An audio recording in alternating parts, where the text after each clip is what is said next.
Bonjour à toutes et à tous et bienvenue dans cette nouvelle émission de Metal Hunters avec le... Alors aujourd'hui on va parler de Rivers of Nihil, de l'album Warehouse Know My Name qui est sorti cette année en 2018 donc chez Metal Blade Records. Alors on va dire d'abord un mot sur le groupe, donc c'est une formation américaine qui a été créée en 2009 et ils ont sorti depuis 3 albums. Voilà, donc on a donné un mot sur le groupe.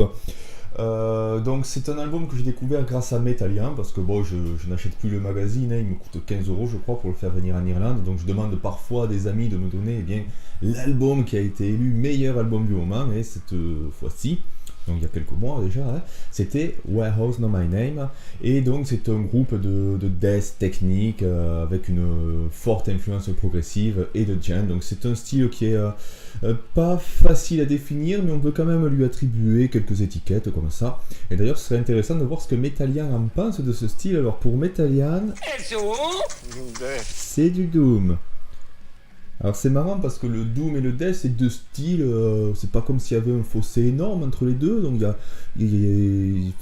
peut-être qu'on peut se laisser berner, hein, qu'il peut y avoir certaines similitudes, mais eh bien écoutez, vous verrez vous-même, hein, après cette chronique, si Rivers of Nihil fait du Doom ou du Death technique.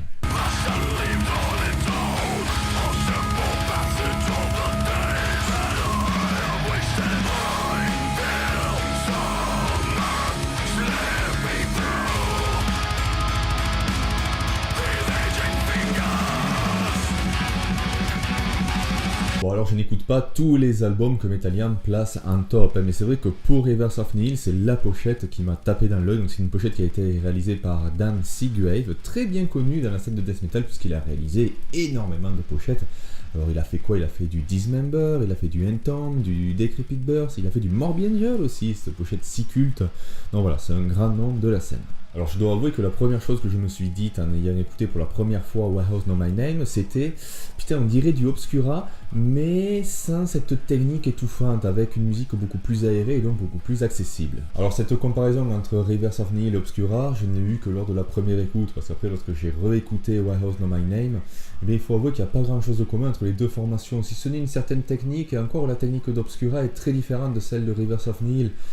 Chez les Allemands, on a beaucoup plus de... ce côté démonstratif, mais très dans le sens négatif du terme, donc c'est très démonstratif, c'est très technique et ça en devient étouffant, alors que pour Rivers of Nihil, c'est pas du tout le cas. De plus, la musique de Rivers of Nihil est beaucoup plus variée et contient pas mal d'éléments qui sont assez surprenants, comme on va le voir. Et on peut se rendre compte de cela dès le premier titre, The Silent Life, qui commence avec un rythme bien métal, pour très vite subir un break et passer sur un autre rythme. Vous savez le genre de rythme qui vous fait banger sans que vous vous en rendiez compte, que la musique est bien et du coup ça vous touche et puis vous vous retrouvez en train d'embanger. Donc ce rythme sera appuyé par une double pédale, donc on va rajouter de la brutalité et de la vitesse, et donc cette facilité à être bangé va être encore plus présente, et venant de très loin, mais vraiment de très loin, la voix va arriver. Et alors que cette voix vient juste de s'installer, il ne va pas falloir longtemps pour qu'on change à nouveau de rythme et qu'on ait quelque chose de totalement différent. Les paroles sont pleines de hargne, de colère, et les mots dépeignent un passé qui visiblement est regretté par le protagoniste, on va dire, même s'il n'y a pas visiblement d'histoire. Et alors qu'on s'habitue à cette mignonne brutalité, le mot homme est prononcé. Et avec ce mot, homme, tout change. L'ambiance est beaucoup plus calme, planante, limite accueillante, le saxophone arrive, et cet instrument fait un solo qui s'adapte à merveille avec cette nouvelle ambiance, et voilà, on peint un passé très chaleureux, une maison rassurante, et puis la violence reprend. La violence reprend et les lignes de basse deviennent très tranchantes, le saxophone devient complètement fou, il me fait pas mal penser au saxophone qu'on pouvait avoir sur l'album d'Ishan After, donc quelque chose de totalement barré, à l'image de la musique, et puis on reprend le rythme du début jusqu'à la fin subite. Le morceau finit au moment même où le dernier mot est prononcé. Et à noter que tout au long de ce titre, on a des notes, des samples en fond sonore qui rajoutent un côté très mystérieux et très oppressant au morceau. Et ceci, ces notes qui sont en fond et dont on ne s'aperçoit pas directement de leur présence, on les aura tout au long du disque. De même que ces structures dithyrambiques avec pas mal d'éléments qui auront parfois rien à voir avec du death technique proprement parlé. Comme par exemple pour le titre Subtle Change, alors je crois que le titre c'est une chanson... Ouais, c'est Subtle Change, Including the Forest of Transition and Dissatisfaction Dance. Et ça, je crois qu'il faut le savoir. Je demanderai à tonton Alain, mais je crois qu'il faut le savoir. Donc sur ce titre, on a une rythmique totalement prog, qui pop comme ça au hasard. Et quand je dis complètement prog, c'est du prog classique. C'est un truc qu'on aurait pu avoir dans Dream Theater et Fate Warning. Et le solo qui suivra, c'est pareil. C'est très propre, ça n'a rien à voir avec du death metal technique ou du death metal même malsain, un peu crade. C'est sur la chanson Hollow qu'on aura les influences djent les plus prononcées et aussi le meilleur refrain, avec les 3/4 du refrain chanté en death grunt, et puis, venu de nulle part une fois de plus, et de façon très très surprenante, une ligne en voix claire qui ne vous laissera pas indifférent. Et c'est ça une des forces de cet album, Warehouse Know My Name, c'est pas mal d'éléments qui n'ont rien à voir les uns avec les autres, mais qui s'assemblent parfaitement. Et oui, on se dit pas à aucun moment, putain, mais ça n'a rien à voir, c'est n'importe quoi. Non, c'est très logique, j'aurais tendance à dire. En tout cas, ça passe bien.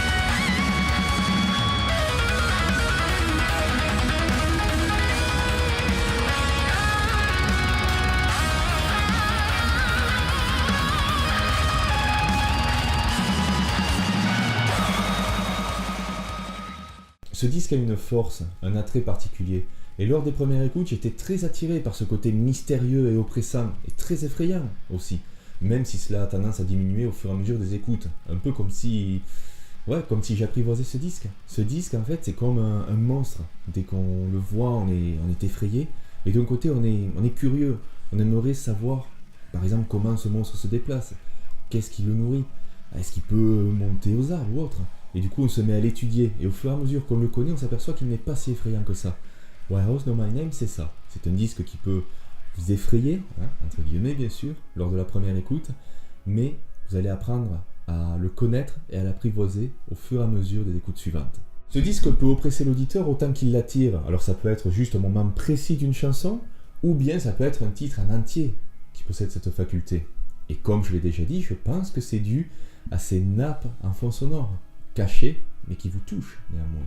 Et à partir de là, il y aurait beaucoup à interpréter au niveau des paroles et même de la pochette. Cette pochette qui, une fois de plus, est vraiment très bien réalisée.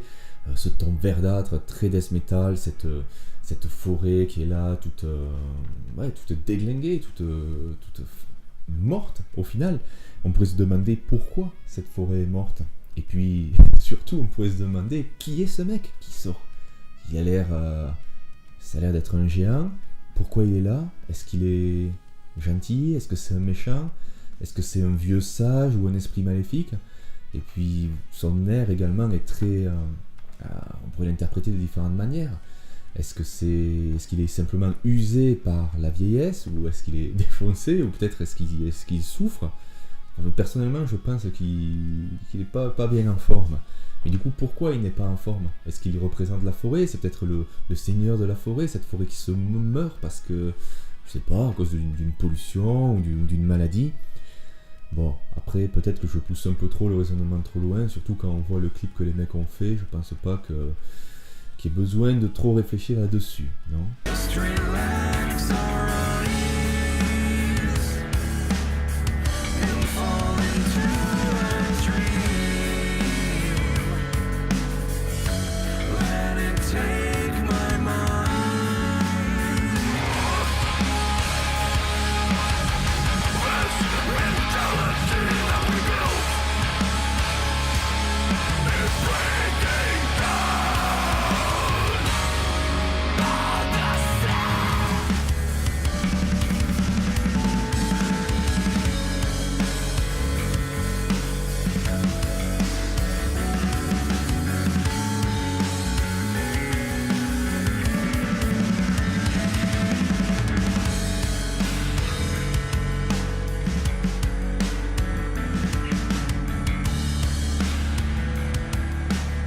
Bon alors c'est un peu la matrice, mais la première chose, ou du moins une des choses auxquelles j'ai pensé en écoutant ce disque pour la première fois, c'était à des jeux vidéo.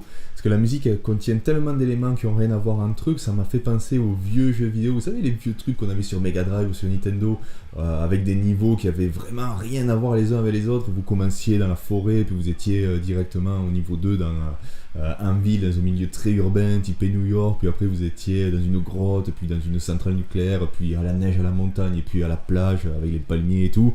Donc voilà, ça me fait, me fait un peu penser à ça. Et même au niveau de la pochette, parce que si vous regardez la pochette, Warehouse No My Name, ça ferait une excellente jaquette de jeu vidéo, non?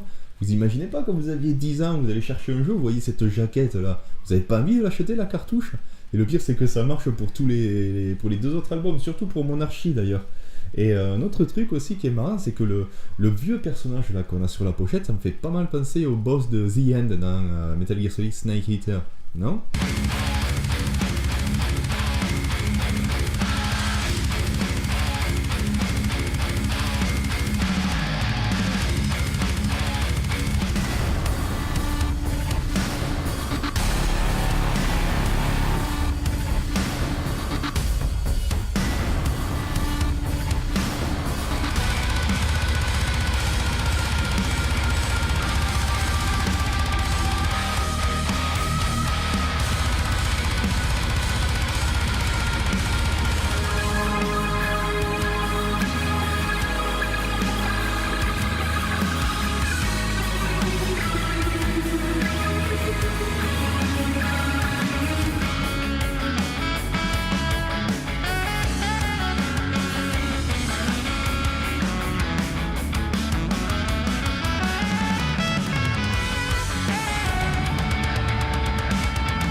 Bon bah écoutez, je commence à partir un peu loin, donc je vais m'arrêter là, et puis surtout il faut que je parte tout court, hein, parce qu'il faut savoir que comme Maxwell Dragon, eh bien je déménage, donc je vais pas bien loin, hein, je vais à 200-300 mètres de là où j'habite actuellement, donc ça va pas trop me changer, et ça va pas trop vous changer vous aussi, parce que je vais, je pense, garder le même setup.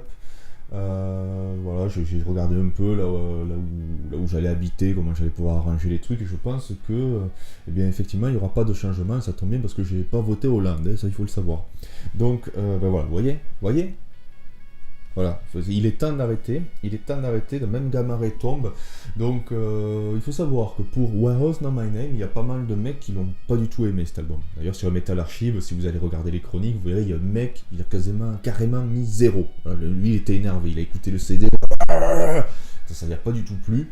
Et en gros il reproche un peu ce que je pouvais reprocher à Obscura, c'est-à-dire c'est technique, démonstratif, et lui par contre il a pas du tout aimé tous les éléments un peu barrés qu'il y a dans la musique, dans le saxophone, les parties un peu planantes, les parties prog et tout, lui il a pas, de toute façon il a rien aimé, hein. Le mec il a mis 0, donc voilà, il est très en colère, j'aurais pas aimé le croiser dans la rue parce que je suis sûr il cherchait la merde à tout le monde. Donc écoutez l'album, et puis voilà, gardez en tête que c'est un album qui peut avoir plusieurs écoutes pour être apprécié à sa juste valeur. Moi ça a marché dès la première écoute, mais peut-être que pour vous il faudra faire un petit effort nécessaire, donc voilà, et dites-moi si c'est du Death ou du Doom. D'ici là, eh bien portez-vous bien jusqu'à la prochaine vidéo, et stay metal!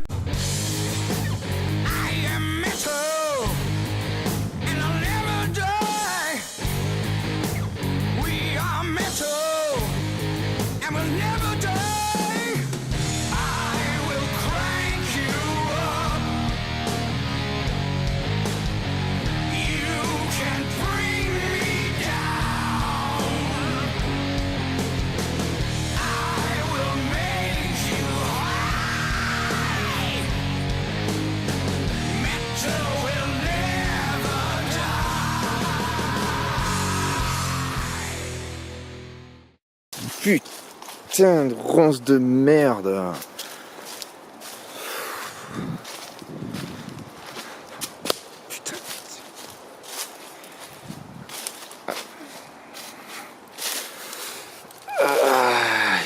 casse les couilles cet album à toujours retourner dans les bois là. Par contre il est jamais abîmé, hein, c'est chelou ça.